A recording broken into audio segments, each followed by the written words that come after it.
उल्टापानीनि गोजोनस्रि जे बाजार बे बाजाराव नाबार्डनिफ्राय 15 लाखनि मोनसे स्किमजों दिनै बाजारनि जे खुन्थिया गायसननाय हाबाफारि बे हाबाफारिखौ बाहाय जों खालामनाय जादों।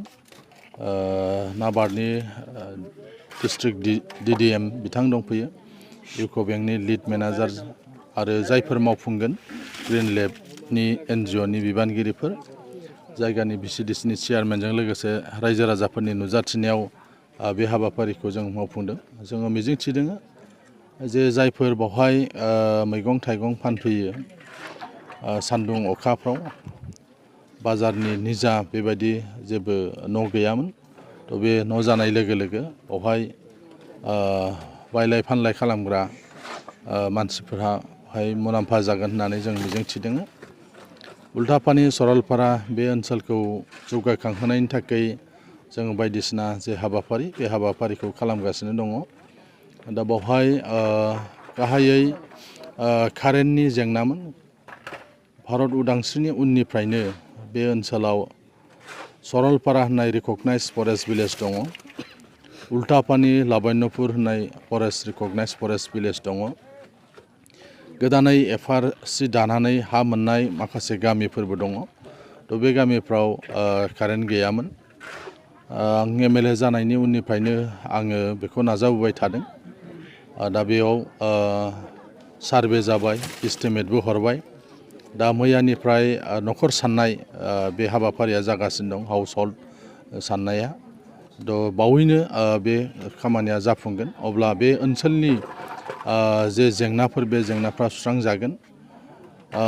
सारा आसामावनो मुंदांखा गयनि थाखाय सरलपारा, जेराव बोसोराव खमैनो 5 कौटिनि बावहाय गय आबाद मोननाय जायो, गय फानो बे मानसिफ्रा।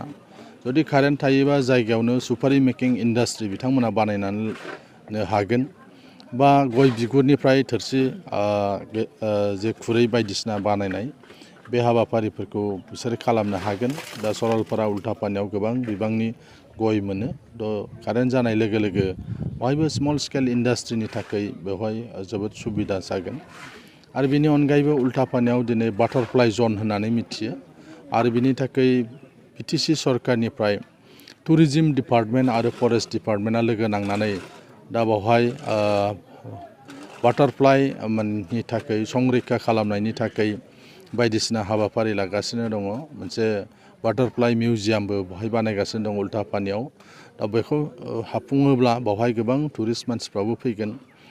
दा टुरिस्ट फैयोबा थानो थाखाय नोजोर होनानै बावहाय जोङो जेरैखि जाया थाबैनो कारेन्टखौ जों बानायनायनि थाखाय नाजाबोबाय थादों, आरो बियो जाफुंनायनि लामायाव।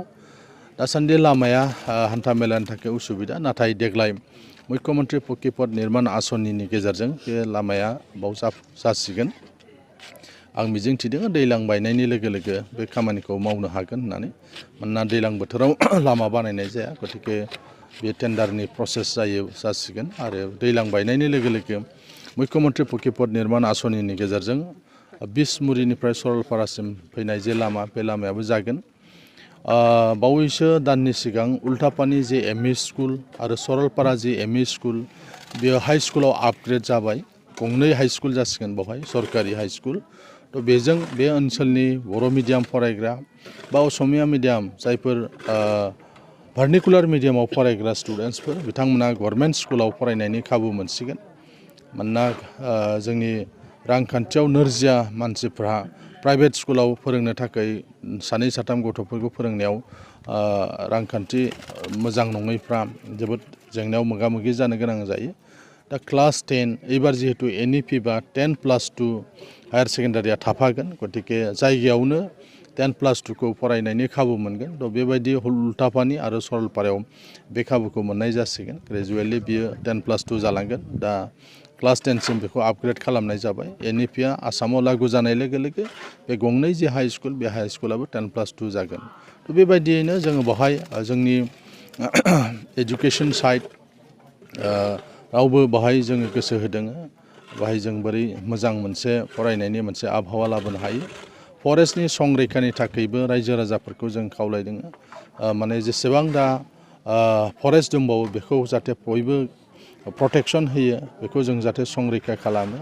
मानोना दिनै जोङो लासै लासै हाग्राफ्रा जामलांनायनि उनाव माखासे जेंनाजों जोङो मोगा मोगि जों जानांनायखौ जों नुनो मोनो। गतिके जेसेबां मानसि हाबनानै थाबाय, जायफ्रा हा मोनबाय बिनि अनगायै जाहाथे गोदानै खुनु फरेस्ट सिफायनायनि थाखाय रावबो जेन' गोसो जाया, बा बाहेरानिफ्राय फैनाय मानसिफोरखौ रावबो जेन थुलुंगा होआ, रावबो जेन' आश्रय होआ। जों बेखौ रायजो राजाफोरजों जों सावरायबाय थादों। दिनैबो आङो बे खोथाफोरखौनो बे रायजो राजाफोरनि सिगाङाव खावलायदों जे जि दंबावो फरेस्ट बेखौ जाहाथे